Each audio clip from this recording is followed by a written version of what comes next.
Comentario Mateo capítulo 27 y 28. Capítulo 27. Jesús y Judas. Versículos 1 al 10. Algunos han tratado de convertir a Judas en un héroe y decir que él era salvo, un verdadero creyente, pero después se descarrió y perdió su salvación. Esto bíblicamente es falso. Algunos dicen que Judas vendió deliberadamente a Jesús para asegurarse de que las profecías se cumplieran. Sin embargo, Jesús afirmó con claridad que Judas no fue ningún héroe, sino un diablo. Juan capítulo 6, versículo 70. Capítulo 6, versículo 70. Y que aunque las profecías se cumplieron, seguiría siendo culpable de haber pecado deliberadamente. Mateo capítulo 26, versículo 24. También hace poco tiempo se dio a conocer unos supuestos pergaminos acerca de Judas, evidentemente falsos y apócrifos, como se les llama, pintando a Judas como un héroe, donde supuestamente él entregó a Jesús con el consentimiento de Jesús, haciéndose pasar él por héroe y a los demás discípulos por mentirosos y villanos, ya que recordemos que sus discípulos y apóstoles escribieron lo que realmente sabemos acerca de Judas.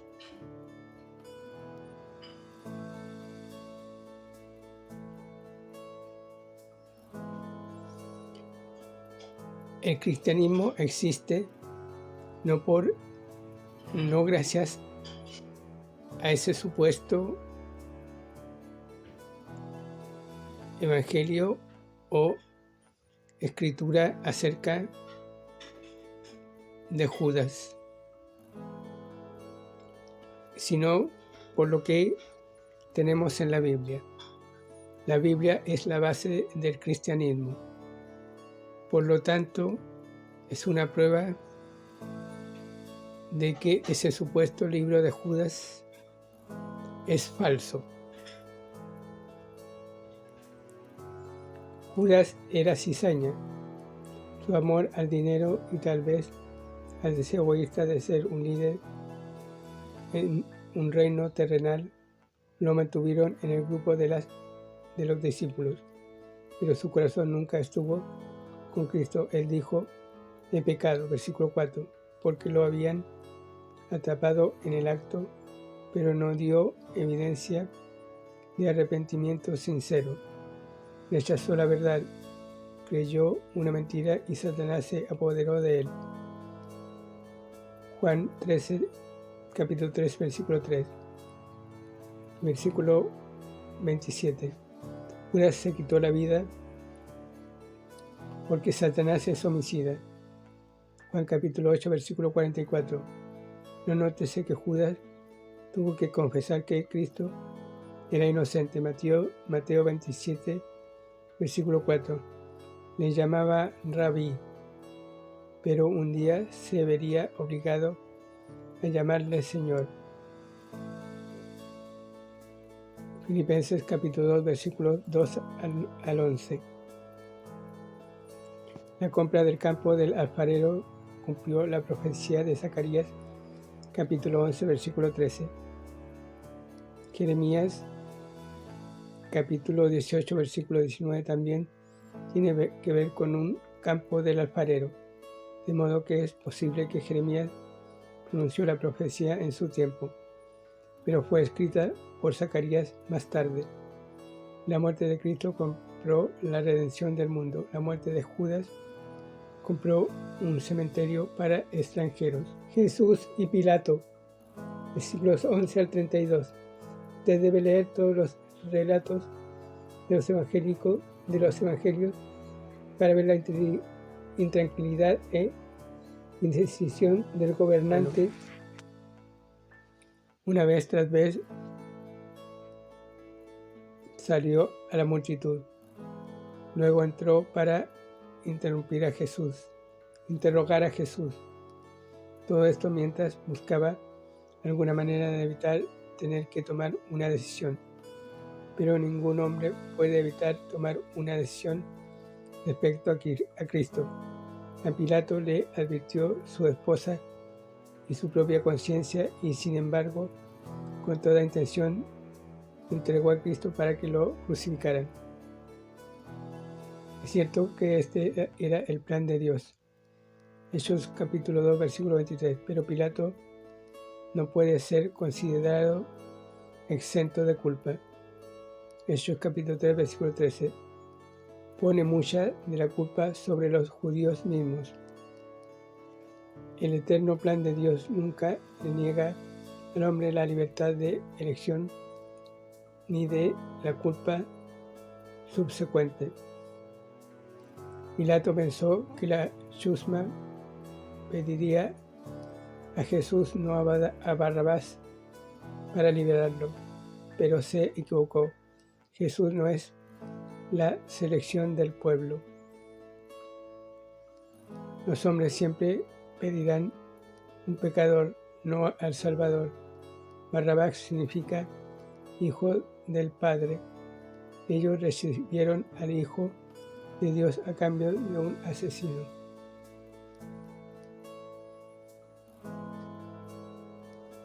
Nótese que Pilato, como Judas, testificó que Cristo era inocente. Versículo 24. La petición de los judíos en el versículo 25 fue contestada. La sangre de Cristo ha caído sobre ellos y sobre sus hijos, y estará allí hasta que la nación mire a Jesús, a quien traspasaron. Zacarías 12, versículo 10. La ruina de Jerusalén en el año 70 después de Cristo, la dispersión y persecución de los judíos y la ira futura de Dios sobre la tierra de Israel durante la gran tribulación son todas respuestas a su petición. Era costumbre que el criminal convicto llevara su cruz como testimonio de su culpa. Juan capítulo 19, versículo 17. Pero en el camino los soldados obligaron a Simón a que la llevara en lugar del Señor. De esta manera Cristo no era el culpable, Simón era el verdadero pecador.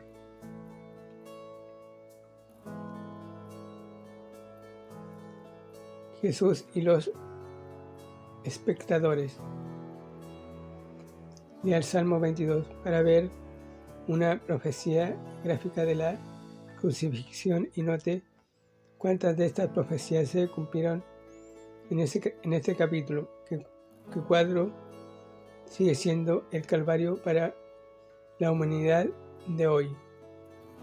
Mientras que el Hijo de Dios sufre por el pecado del mundo, los soldados se juegan sus posesiones terrenales. Los judíos se mofan de él. La gente se sienta y se queda mirándole, y sin embargo, un soldado romano confiesa: verdaderamente este era Hijo de Dios. Versículo 54. Se ridiculizaron los oficios de Cristo como profeta y rey.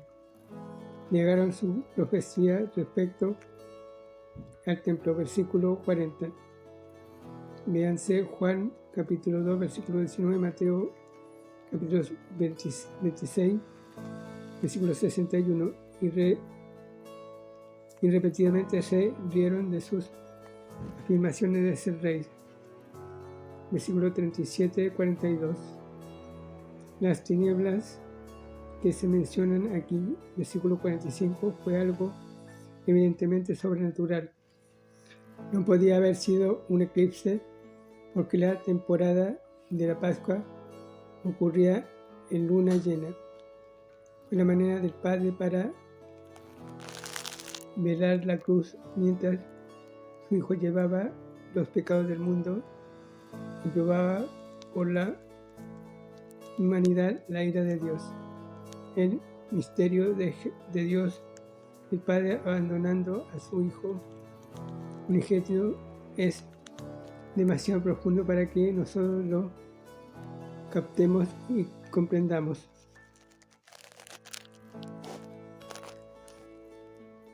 Pero eso nos muestra que Jesús, en su forma humana, fue el único que tuvo que haber llevado los pecados de los hombres sin ayuda externa o divina.